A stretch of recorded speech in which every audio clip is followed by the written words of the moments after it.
오늘 우리가 함께 하실 말씀은 우리 마태복음 말씀입니다. 마태복음 1장 1절 말씀입니다. 우리 한 절 말씀 우리 함께 봉독하도록 하겠습니다. 시작. 아브라함과 다윗의 자손 예수 그리스도의 세계라. 아멘. 우리가 약속을 할 때 그 약속을 했다는 그런 표시로 무엇을 합니다. 어렸을 때, 꼭 어렸을 때만은 아닌데, 이렇게 어린 아이들과 약속을 하면 주로 이렇게 새끼손가락을 걸죠. 이렇게 새끼손가락을 걸고 이렇게 약속을 합니다. 새끼손가락을 거는 것에 우리의 모든 약속의 내용들을 다 담습니다. 하지만 조금 더 나이가 들면 무언가 새끼손가락보다는 의미가 있는 그런 것에다가 우리가 약속을 담습니다. 이를테면 결혼할 때 결혼 반지 같은 것들, 그런 것들이 그렇습니다. 결혼을 약속하고 평생 부부로서의 신의를 지키면서 살기로 약속할 때 서로 반지를 교환을 합니다. 반지 자체의 그런 어떤 가치가 결혼 생활을 결정하는 것은 결코 아니지만 결혼 생활에 대한 약속을 반지에 담습니다. 그래서 반지 꼈다는 것이 단순히 결혼했다라고 하는 그런 표시만이 아니라 서로의 어떤 약속을 담고 있는 것입니다. 물론 약속이라고 생각할 때 가장 큰 것, 우리 법적인 효력이 있는 것, 그런 거 생각하시면 인감도장, 또 요새는 사인, 이런 것들을 생각하실 것이다라고 생각합니다. 하나님께서도 우리에게 분명히 약속을 하십니다. 하나님은 하나님이시니까 약속을 하시면서 그 약속을 담는 어떤 징표도 필요 없을 것이다 라고 이렇게 생각이 됩니다. 하지만 성경을 우리가 자세히 읽어보면 하나님께서도 약속하실 때 분명히 어떤 징표와 같은 것들을 우리에게 주시는 것을 보게 됩니다. 그것이 무엇이냐 하면 바로 하나님의 이름입니다. 하나님의 이름 안에 하나님의 약속을 담고 있는 것입니다. 그렇기 때문에 우리가 하나님의 이름을 부른다라고 하는 것은 하나님의 이름을 기억하는 것이고 또한 그 약속이 그대로 나에게 이루어지는 것을 말합니다. 그래서 성경 가운데에서는 계속해서 하나님의 이름을 부르라고 말씀하고 있습니다. 하나님의 이름을 부르는 자가 하나님의 약속 안으로 들어가는 자가 된다라고 이렇게 말씀해 주세요. 우리가 그 구약에서나 신약에서나 마찬가지지만 구약에서 보면 하나님의 백성이라고 이렇게 표현을 합니다.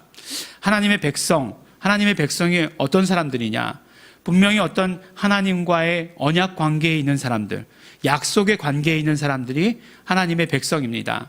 그런데 그런 언약 관계 가운데 어떻게 들어갈 수 있느냐? 바로 하나님의 이름을 부름으로 말미암아 하나님의 이름을 부르는 자가 내 백성이라고 말씀하셨기 때문에 우리가 하나님의 이름을 부를 때 하나님의 백성이 되는 것이고 하나님의 백성이 되는 사람들이 하나님의 약속 가운데 거하는 자가 된다라고 하는 것을 우리에게 말씀해 주십니다.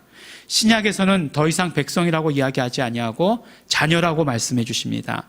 영접하는 자, 그 이름을 부르는 자들에게는 누구든지 다 하나님의 자녀가 되게 하셨다라고 이렇게 말씀을 하십니다.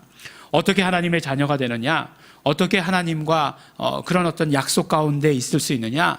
바로 우리가 예수 이름을 부를 때다라고 이렇게 말씀을 해 주시는 것입니다. 이처럼 하나님의 이름 안에 하나님의 모든 약속이 들어있는 것이고 그러므로 예수 이름을 부르는 자들은 그 모든 입술 가운데 그 삶 가운데 하나님의 약속을 담는 자가 되는 것입니다. 오늘 말씀은 마찬가지로 우리가 예수 그리스도가 누구이신가에 대해서 계속해서 살펴보면서 몇 주 전에 살펴보았던 말씀, 그 말씀 그대로입니다. 몇 주 전에 우리가 아브라함과 다윗의 자손 예수 그리스도의 세계라 라고 하는 이 마태복음 1장 1절의 말씀을 가지고 우리 함께 말씀을 나누었습니다. 그때 말씀 제목이 바로 아브라함의 아들 예수 그리스도였어요. 오늘 말씀 제목이 다윗의 아들 예수 그리스도이십니다. 그 말씀 제목을 보더니 이거 오타난 거 아니에요? 누가 일부 예배 때 그러시더라고요. 예. 아니 다윗의 자손이지 다윗의 아들은 아니지 않습니까? 이렇게 물어보시더라고요. 근데 왜 그런지 그때도 설명을 드렸었습니다. 이거를 헬라어로 그대로 직역을 하면 이렇게 말할 수 있다라고 이렇게 말씀을 드렸어요. 헬라어로 보면 다윗의 아들 그리고 아브라함의 아들 예수 그리스도의 기원에 관한 책이다라고 이렇게 말씀을 나누었습니다.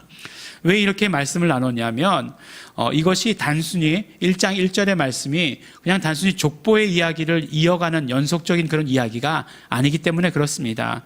1장 1절로부터 16절까지의 말씀에 그런 어떤 그 이어가는 내용이 아니라 이 말씀은 1장 1절로부터 마지막까지 마태복음 전체를 아우르는 그런 어떤 제목이 될 수도 있기 때문에 이것은 이렇게 표현하는 것이 더 좋겠다. 그러니까 예수 그리스도 기원에 관한 책이다라고 얘기하는 것이 훨씬 더 좋겠다라고 이렇게 말씀을 나누었습니다. 분명히 헬라어 성경의 순서는 다윗의 아들이 먼저예요. 다윗의 아들, 그리고 아브라함의 아들, 예수 그리스도 이렇게 나옵니다. 근데 지난번에 중국에 가서 보니까 중국 성경에도 마찬가지로 아브라함의 자손, 다윗의 자손 이렇게 얘기했더라고요. 그래서 이게 완전히 중국과 이 한국에는 이 경로 사상이 있어가지고 아브라함이 그래도 아브라함이 먼저 나와야지 어떻게 다윗이 어린데 먼저 나올 수 있는가 그렇게 생각했다라고까지 말씀을 드렸습니다. 기억나시죠? 네. 기억나지 않으시면 여러분들 그 핸드폰에 보면 다 그 말씀이 있으니까 다시 듣기 이렇게 해서 들으시면 되겠습니다. 그러면 중요한 것은 무엇이냐면 하나님께서 아브라함과 세우신 언약이 무엇인가 하는 것을 우리가 아는 게 중요하다라고 말씀을 나눴었어요. 그러니까 아브라함과 세우신 언약이 무엇인가? 아브라함과 세우신 언약은 바로 함께 하시겠다라고 하시는 그 약속이었습니다. 그래서 하나님께서는 이 약속을 아브라함과도 하셨고 이삭과도 하셨고 야곱과도 하셨어요. 만약에 하나님께서 아브라함과 세우신 언약이 이삭이었다라고 한다면 아브라함과만 약속을 하셔야죠. 그렇죠? 이삭 때는 이미 이루어졌으니까 다른 약속을 하셔야 되는데 그 언약의 내용은 동일하다는 거예요. 함께 하시겠다라고 하시는 약속이기 때문에 동일한 언약을 주셨다라고 이렇게 말씀해 주십니다. 그런데 여기서 중요한 것은 또 한 가지 중요한 것이 있어요. 처음에 말씀드렸던 것과 마찬가지로 하나님께서 아브라함과 언약을 세우시면서 하나님의 이름을 가르쳐 주십니다. 이 말씀은 무슨 말씀이냐면 바로 이 하나님의 이름 가운데 하나님의 약속을 담으신다라고 이렇게 우리에게 말씀해 주시는 것이에요. 그러고 나서 보면 하나님의 언약은 굉장히 일관돼요. 아브라함과 세우실 때도 그랬고 이삭과 하실 때도 그랬고 그 다음에 야곱과 하실 때도 그랬고 출애굽에 와서 출애굽할 때에 모세에게도 하셨던 그런 모든 약속, 여호수아에게도 하셨던 모든 약속, 사사들에게도 하셨던 약속이 무엇이냐면 바로 내가 너와 함께 하겠다라고 하시는 그 약속을 우리에게 주시는 것입니다. 그런데 그 약속이 예수 그리스도로 성취된 것을 우리가 어떻게 알 수 있습니까? 바로 예수 이름이 임마누엘이라고 했기 때문에 그 임마누엘이라고 하는 것은 하나님께서 우리와 함께라고 하는 그런 의미를 가지고 있기 때문에 바로 예수 그리스도를 통해서 하나님의 그 언약이 성취된 것을 우리는 알 수 있게 되는 것이고 또한 예수 이름을 통해서 그것을 우리에게 알려주셨다는 것을 우리는 또한 발견하게 되는 것입니다. 그러니까 하나님의 언약을 우리에게 이루어 주신 것, 예수 그리스도를 통해서 완성되었는데 언약하실 때에도 그 이름을 가르쳐 주셨고 그 다음에 예수 이름을 통해서 그 언약의 완성을 우리에게 말씀해 주셨다라고 하는 것을 우리는 발견하게 되는 것입니다. 그래서 우리 언약의 내용을 발견하는 것, 그것이 첫 번째로 중요하고 두 번째로는 하나님께서 하나님의 이름을 가르쳐 주시며 그 언약을 우리에게 계시해 주셨다는 것, 알려주셨다고 하는 것, 그것을 우리가 기억해야 합니다. 오늘은 그때 다 지지난주인가 몇 번째 주인지 모르겠지만 그때 다 못했던 말씀입니다. 다윗의 아들, 다윗을 못했어요. 다윗은 넘어갔습니다. 다윗의 아들 예수 그리스도는 그러면 어떤 의미인지에 대해서 함께 말씀을 나눠보도록 하겠습니다. 결론부터 먼저 말씀드리면 다윗의 아들 예수 그리스도라고 이 표현한 것도 마찬가지로 아브라함의 아들 예수 그리스도라고 표현했던 것과 마찬가지로 예수 그리스도께서 다윗과 세우셨던 언약이 완성되는 것이다 라고 하는 그런 말씀이에요. 그러니까 하나님께서 또 아브라함과 언약을 세우시면서 또 다윗과도 언약을 세우셨습니다. 그런데 이 다윗과 세우셨던 그 언약의 완성이 누구시냐? 바로 예수 그리스도시다 라고 하는 그 선포로 마태복음이 시작하고 있다는 것이에요. 그러니까 그 다윗과 세웠던 언약이 무엇인지를 알게 되면 우리는 또 예수 그리스도가 누구이신지를 더 잘 알게 된다는 것입니다. 그래서 오늘은 다윗과 세우셨던 그 언약이 무엇인지에 대해서 우리 함께 살펴보도록 하겠습니다. 다윗과 세우신 언약이 구체적으로 나와 있는 것은 어디에 나와 있냐면 사무엘하 7장에 보면 하나님께서 다윗과 세우신 언약이 어떤 것인지 구체적으로 나와 있습니다. 선지자 나단을 통해서 다윗에게 말씀하세요.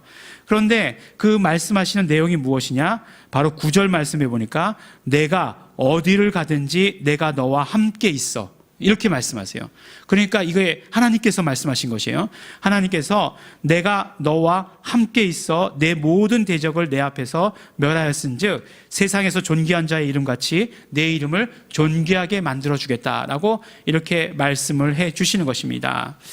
그러면 하나님께서 다윗과 세우시는 언약도 우리가 처음에 보면 내가 너와 함께 있어. 여기서 다 끝나는 거예요. 예.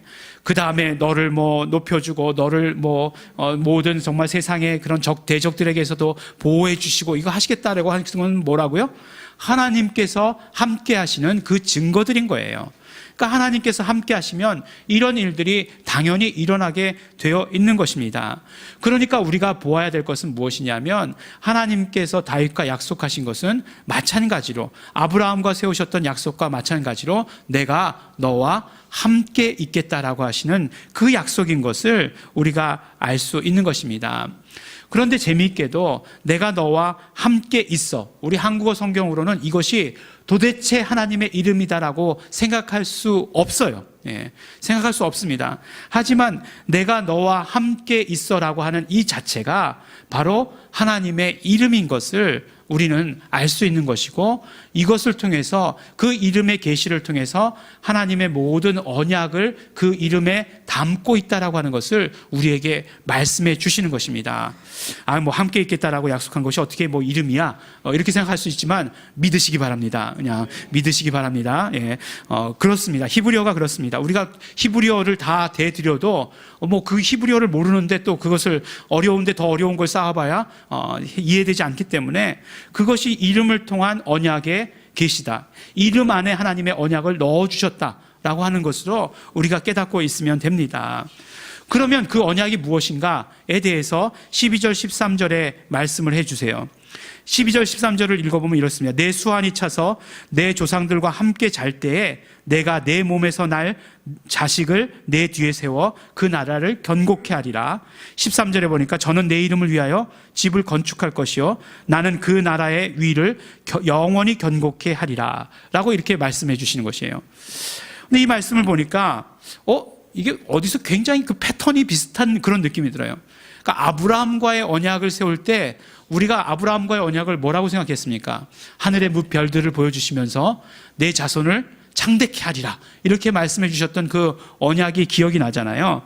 근데 아브라함에게는 자손이라고 말씀하셨고, 이 다윗에게는 뭐라고 얘기하냐면 자식이라고 말씀하셨다는 자체만 다르지, 결국은 자식을 주실 것이다라고 하는 그 약속은 변함이 없다라고 한다는 것이에요. 근데 너무나 공교롭게도 우리말 한글 성경은 자손 자식이라고 구분했지만 히브리어 단어로 보면 똑같은 단어를 사용했다는 것입니다. 씨라고도 번역이 되고 자손이라고도 번역할 수 있고 자식이라고도 번역할 수 있는 그러한 단어를 사용했다라고 하는 것이에요. 그러니까 이 말씀은 무슨 말씀입니까? 이 말씀도 단순히 다윗과의 언약 가운데서 단순히 그것을 솔로몬 왕이 아니다라고 하는 것을 우리에게 말씀해 주시는 것이죠. 그래서 보니까 사도행전 13장 22절 23절에 이렇게 말씀하고 계세요. 다윗을 왕으로 세우시고 증거하여 가라사대 내가 이새의 아들 다윗을 만나니 내 마음에 합한 사람이라 내 뜻을 다 이루게 하리라 하시더니 하나님이 약속하신 대로 이 사람의 씨에서 이스라엘을 위하여 구주를 세우셨으니 곧 예수라 라고 이렇게 말씀하십니다. 이 사도행전 13장에 나오는 말씀이 누가 한 말씀이냐면 사도 바울이 한 말씀이에요. 사도 바울이 이제 전도 여행 가운데 전도하면서 이야기하신 말씀입니다. 그런데 뭐라고요? 다윗과 언약하셨는데 그 다윗과 언약하실 때 그 자손, 그 씨, 같은 단어라고 말씀드렸죠. 그 씨가 결국 누구시냐? 바로 예수 그리스도시다라고 하는 것을 말씀해 주시는 것이에요. 근데 우리가 아브라함의 언약에 대해서 말씀할 때에도 갈라디아서 3장 16절에 뭐라고 말씀하셨다고 그랬죠? 아브라함과 언약할 때에도 자손들이라고 얘기하지 않으시고 자손이라고 말씀하셨다고 하셨죠. 자손, 단수로 말씀하셨다라고 얘기하셨는데 그 자손이 누구시냐? 바로 예수 그리스도시다라고 이렇게 말씀하셨다는 것이에요. 이렇게 보니까 그럼 아브라함과의 언약의 완성도 예수 그리스도시고 다윗과의 언약의 완성도 바로 예수 그리스도시다라고 하는 것을 성경이 우리에게 이야기해 주신 것을 알 수 있어요. 그럼 여기까지 보면은 어떤 생각이 드냐면 아브라함과 다윗과 세우셨던 약속이 결국 같은 약속이구나 라고 하는 것을 우리가 알 수 있습니다. 그러면서 또 한 가지 궁금해지는 것은 그럼 같은 약속인 것을 왜 그렇게 또 중요하게 생각했지? 라고 하는 것이에요. 뭐냐 하면은 아브라함과 세우셨던 언약을 이삭과도 세우셨고 야곱과도 세우셨는데 그럼 다윗과 똑같이 세우셨으면 왜 그 성경에 이삭은 안 나오고 야곱은 안 나올까? 많은 사사들은 왜 안 나올까? 이름이 대표되는 두 사람뿐인가? 라는 그런 생각을 하게 되는데 사실은 어떤 의미냐면 아브라함과 세우신 언약을 다윗에게 와서 조금 훨씬 더 구체화하셨다라고 하는 것을 우리는 성경을 통해서 보게 됩니다. 사무엘하에 나왔던 이 다윗과의 언약이 이제 어디에 또 기록되느냐 하면 바로 예레미야서에 기록된 것을 볼 수 있어요. 예레미야서 23장 5절 6절에 보면 바로 이 다윗과의 언약에 대해서 하나님께서 다시 한번 말씀을 해 주십니다. 나 여호와가 말하노라 보라 때가 이르리니 내가 다윗에게 한 의로운 가지를 일으킬 것이라 그가 왕이 되어 지혜롭게 행사하며 세상에서 공평과 정의를 행할 것이며 그의 날에 유다는 구원을 얻겠고 이스라엘은 평안히 거할 것이며 그 이름은 여호와 우리의 의라 일컬음을 받으리라 라고 이렇게 말씀해 주십니다. 여기서 계속 지금 우리 말씀 가운데 나누었던 대로 그 두 가지 패턴대로 우리가 살펴본다고 한다면 확인할 수 있는 사실은 무엇이죠? 하나님께서 다윗과 세운 언약을 무엇으로 말씀하시는가? 바로 하나님의 이름으로 말씀해 주십니다. 여호와 우리의 의 이렇게 얘기했지만 이것은 하나님의 이름이에요. 야훼 치두케누라고 하는 하나님의 이름을 말씀해 주신 것입니다. 그러니까 그 한국말로 얘기하면 풀어서 설명하신 것인데 그것이 어떤 서술이 아니라 그것이 이름이다라고 하는 것, 하나님의 이름이다라고 하는 그 사실을 우리가 알아야 하는 것입니다. 근데 우리가 이 한글 성경을 가지고 그것을 깨닫는다 하는 것은 거의 불가능한 것 같아요. 그렇기 때문에 계속해서 하나님의 이름이 어떻게 숨어 있는지를 우리가 잘 찾아내야 되는 것, 정말 해야 되는 일입니다. 중요한 건 말씀드렸듯이 다윗과 세우신 이 언약도 새롭게 예레미야 선지자에게 확인을 해 주시는데 무엇으로 계시해 주시느냐? 이름으로 계시해 주시는 것이고 그 이름에 5절과 6절의 그 모든 약속을 담고 있다라고 하는 것을 말씀해 주십니다. 그러면 또 언약의 내용이 무엇인지 우리가 살펴보아야 되겠죠. 바로 다윗에게 의로운 가지를 일으킬 것이다. 바로 왕으로 오실 예수 그리스도를 말씀하시는 것이죠. 예수 그리스도께서 오셔서 왕이 될 것이고 그는 지혜롭게 행할 것이고 그리고 공평과 정의를 행할 것이다 라고 이렇게 말씀해 주세요. 그러니까 하나님께서 정말 함께 계실 것이다 라고 약속해 주시면서 예수 그리스도께서 오시면 우리와 함께 계실 것인데 그 함께 계신 예수 그리스도께서 어떤 일을 하실 것인지에 대해서도 우리에게 조금 더 구체적으로 말씀해 주시는 것, 다윗의 언약을 통해서 더 구체적으로 말씀해 주시는 것을 볼 수 있는 것이에요. 공평과 정의를 행할 것이다 라고 이렇게 말씀해 주세요. 그리고 그 결과 유다는 구원을 얻을 것이다 라고 이렇게 말씀해 주십니다. 근데 그 원어 성경을 이렇게 조금 더 구체적으로 읽어보면 공평과 정의라고 이렇게 얘기할 때 그 공평이라는 것이 무슨 뜻이냐면 법적인 판결을 말하는 거예요. 그러니까 법적인 판결을 뭐라고 얘기할 수 있죠? 우리가 쉽게 하는 말로 심판이라고 얘기하죠. 그러니까 심판을 하실 것이고 그 다음에 의를 행하실 것이다 라고 얘기하는 것이에요. 뭐 영어로 하면은 우리가 많이 듣던 단어예요. judgment and righteousness. 예. 많이 듣던, 이거 갑자기 막 머리가 돌아가가지고, 그러면, 또 아모스서하고 이렇게 연결돼가지고, 그게 어떻게 막 이렇게 거기까지 생각하지 마시고, 예. 우리의 그 선 지식들을 잠깐 접어두시고, 예. 그 모든 경험들을 뒤로 하시고, 그러면 예수 그리스도께서 오셔서 하시는 심판과 의는 무엇인가 하는 것이에요. 예수 그리스도께서 오셔서 하시게 되는 심판과 의는 무엇인가? 우리는요, 이미 답을 다 알고 있어요. 이미 답을 다 알고 있습니다. 하지만 예레미야서에 이것이 기록되어 있어요. 그럼 예레미야 선지자에게 말씀해 주신 것인데, 예레미야 선지자가 이것을 받았을 때 어떻게 생각하게 되었을까요?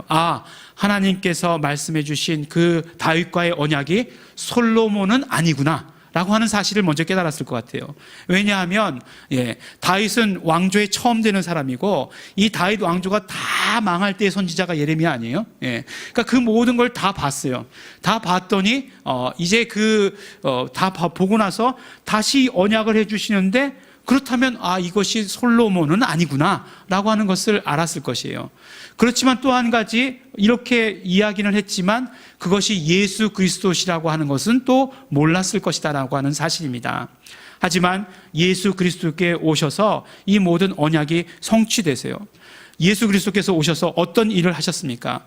예수 그리스도께서 오셔서 심판하시고 의를 행하셨다라고 이렇게 말씀해 주세요. 그 행위가 어떤 것입니까? 바로 예수 그리스도의 십자가 사건, 예수 그리스도의 부활 사건 아닌가 하는 거예요. 예수 그리스도께서 십자가에 달려 죽으시고 부활하심으로 말미암아 어떻게 되었습니까? 마귀가 심판받게 되었어요. 이 사단 마귀가 심판받게 되었습니다. 그냥 뭐 사단 마귀, 너는 나빠, 너는 나쁘니까 너 그냥 지옥불로 들어가, 이렇게 이렇게 얘기하듯이 기분 나쁘니까 너 얼굴 보기 싫다, 그렇게 들어간 것 결코 아니라고 하는 것이에요. 사단 마귀가 심판받게 된 것은 분명히 하나님의 법의 절차에 따라서 그렇게 심판받게 된 것이다라고 이렇게 이렇게 하신 것이에요. 조금 전에 말씀드렸지만 심판이라고 하는 것은 법적인 판결이라고 말씀드렸잖아요. 법적인 판결의 결정을 이야기하는 것이에요. 그렇기 때문에 사단이 예수 그리스도께서 오셔서 심판하셨다, 법적인 판결을 내리셨다. 누구를 그렇게 하셨느냐? 사단 마귀를 예수 그리스도의 십자가 사건과 부활 사건을 통해서 그렇게 하셨다라고 하는 것을 말씀해 주시는 것입니다. 바로 죄 없으신 예수 그리스도를 십자가에 못 박아 죽게 했으니 사단은, 마귀는 심판받게 되어 있다. 이젠 유황불로 들어가는 일만 남아있다 라고 하는 것을 우리에게 알려주신 것입니다. 동시에 예수 그리스도의 십자가 사건이 우리에게 있어서는 어떻게 됩니까? 의가 되지 않습니까? 의를 행하신 사건이 되는 것이에요. 우리 죄를 다 짊어지시고 우리 죄의 값을 다 치르심으로 말미암아 우리는 예수 그리스도의 공로를 잊기만 하면 모두 다 의롭다고 인정해 주시지 않는가 하는 것이에요. 예수님께서는 십자가 지심으로 말미암아 부활 승천하심으로 말미암아 그 의를 행하셨다 하는 것을 우리에게 말씀해 주시는 것입니다. 바로 예레미야 선지자는 오실 메시아 예수 그리스도의 하실 일을 다윗과의 그 언약을 통해서 알게 된 것이고, 하나님의 이름 야훼 치드케누라고 하는 그 이름 가운데 포함되어 있는 그 약속을 계시로 받아 가진 것을 오늘 우리에게 말씀해 주시는 것입니다. 그러니까 아브라함과 세우셨던 언약과 다윗에 세우셨던 언약이 같은 언약인 것 같지만 정말 같은 언약이에요. 같은 언약이지만 그렇지만 더 왕으로 오셔서 메시아로 오셔서 하실 일이 무엇인가에 대해서 우리에게 조금 더 자세하게 언약하고 약속하고 계시다라고 하는 것입니다. 그래서 마태복음 16장 16절에 베드로가 이렇게 고백하죠. 예수님, 당신은 그리스도시요, 당신은 메시아이십니다. 당신은 살아계신 하나님의 아들이시다라고 하는 이 고백이 마태복음의 클라이막스가 됩니다. 마태복음의 클라이막스가 되어서 베드로가 이 고백을 했을 때 예수님께서 그 이후로 3번이나 나는 십자가에 달려 죽을 것이다 라고 말씀하시고, 그리고 이 고백이 있은 후에 정말 급속하게 예수님께서 십자가의 길을 걸어가시는 것을 우리가 성경을 통해서 확인할 수 있게 되는 것입니다. 결국 예수 그리스도시라고 하는 예수 이름의 그 고백을 통해서 우리는 다윗에게 언약하셨던 그 모든 언약의 약속의 내용들, 그것을 그것이 우리에게서 이루어지게 되는 것을 경험하게 된다라고 하는 것입니다. 예수님 당신은 그리스도이십니다. 예수 그리스도라고 하시는, 우리 주 예수 그리스도라고 하는 이 고백 가운데 예수님 당신은 왕이십니다. 예수님 당신의 십자가의 피 흘리심으로 말미암아 나는 죄사함을 얻게 되었습니다. 예수님 당신의 십자가에서 피 흘리시고 죽으시고 부활하심으로 인해서 나는 사망 권세를 이기게 되었고, 나는 죽음에서부터, 나는 병에서부터, 나는 정말 속이는 것들에부터 자유하게 되었습니다 라고 이렇게 고백하는 것이고, 또한 경험하게 되는 것이다 라고 하는 것입니다. 바로 그 언약의 완성이 예수 그리스도이시고, 그 모든 언약의 완성을 또한 예수 이름을 통해서 우리에게 주신 것을 알 수 있어요. 예수 이름의 뜻이 무엇입니까? 구원 아니에요. 구원. 함께 계시겠다라고 하신 것은 임마누엘이고, 그렇기 때문에 그 이름을 통해서 다윗에게 하셨던 그런 모든 약속들, 그리고 아브라함에게 하셨던 그런 모든 약속들이 그대로 들어있으며, 또 그것이 우리가 입으로 고백할 때 우리에게 그대로 경험되어지는 것을 말씀해 주시는 것입니다. 그러므로 오늘 우리 말씀 가운데 두 가지 기억해야 합니다. 무엇입니까? 바로 아브라함과 언약하신 하나님께서 다윗과 언약하셨다는 것이에요. 하나님께서 함께 하시겠다라고 하시는 언약은 변치 않았지만, 다윗과 세우신 언약을 통해서 메시아로서 오실 예수 그리스도께서 하실 일이 무엇인지, 우리가 구원을 경험하는 것이 무엇인지에 대해서 알려주셨습니다. 사단을 멸하시며 우리 죄를 위하여 십자가에 피 흘리시고 죽으시고 부활하신 것입니다. 이것이 다윗과 세우신 언약의 내용인 것을 우리는 기억해야 합니다. 그리고 또한 이 모든 언약을 하나님의 이름 가운데 담으셨다는 것을 우리는 또한 기억해야 합니다.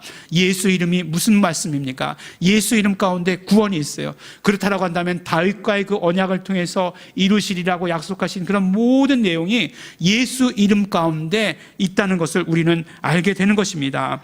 그러므로 하나님의 이름, 예수 이름을 부르는 자는 하나님의 언약을 받아 갖게 됩니다. 하나님의 언약의 완성을 우리 삶 가운데서 경험하게 되는 것입니다. 우리 사랑하는 우리 예일중앙교회 성도 여러분, 예수 그리스도가 누구이십니까? 왕이시며 심판과 의를 행하신 메시아 그리스도이십니다. 다윗과 세우신 언약의 완성되시는 분이십니다. 또 그 언약을 하나님의 이름으로 하셨습니다. 그러므로 우리도 하나님의 이름, 예수 이름을 부를 때 하나님의 함께 하심을 경험하게 되는 것이고, 하나님의 함께 하시는 언약이, 구원하시겠다고 하시는 약속이, 마귀를 심판하시겠다라고 하시는 그 모든 언약들이 또한 우리에게서 경험되어지는 것입니다. 그러므로 예수 이름을 불러 하나님의 이름을 통해서 우리에게 허락하여 주신 언약의 완성을 경험하시는 성도 여러분들이 되시기를 예수 이름으로 축원합니다. 우리 함께 기도하시겠습니다. 이 시간 우리 기도하실 때 우리 정말 감사하면서 기도하시기 바랍니다. 우리 다윗과의 언약의 완성, 예수 그리스도, 또 예수 이름, 구체적으로 그 예수 이름을 우리에게 주신 것 너무나 감사하고 고맙습니다. 예수 이름을 부를 때마다 우리가 구원 얻으며 정말 사단 마귀에서부터 자유롭게 되며, 사망 권세로부터 자유롭게 되며, 병으로부터 자유롭게 되며, 속이는 것들로부터 자유롭게 되는 것을 너무나 감사합니다. 예수 이름을 부를 때 우리가 하나님께서 약속하신 그 언약들을 우리 가지게 된 것, 또 경험하게 된 것 너무나 감사합니다. 감사기도 하시면서 또 결단하실 때, 그러므로 우리가 예수 이름을 부르는 삶을 살겠습니다. 내가 계속 예수 이름을 부르며 하나님의 약속을 기억하겠습니다. 하나님의 약속을 경험하겠습니다. 우리 결단하시면서 우리 다 같이 통성으로 우리 함께 기도하시겠습니다.